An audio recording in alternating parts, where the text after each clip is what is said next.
Hi అండి. Welcome to my channel. ఈ అట్లు మీరు ఒకసారి ట్రై చేయండి. మీకు ఎలా కుదిరిందో చెప్పండి. ఇదివరకు మీరేమైనా ట్రై చేసామట్టయితే నాకు కామెంట్ చేయండి. వీటిని గంజి అట్లు అంటారు.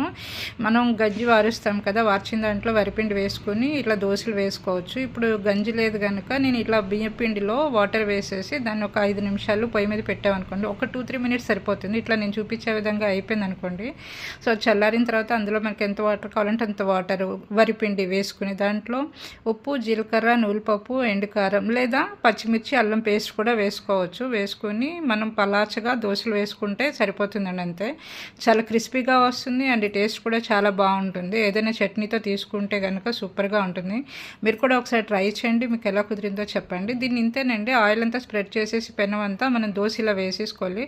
ఒక 1 మినిట్ అయిన తర్వాత నూనె అంతా స్ప్రెడ్ చేసుకోవాలి. చేసుకుని అలా వదిలేసాం అనుకోండి, దాని అంతటా అది అలా పైకి వచ్చేస్తుంది. తీసేసి మనం ప్లేట్లో సర్వ్ చేసుకోవడం, ఇంతే. మీకు నచ్చితే లైక్ చేసేయండి, షేర్ చేయండి, సబ్స్క్రైబ్ చేసుకోండి. Thank you.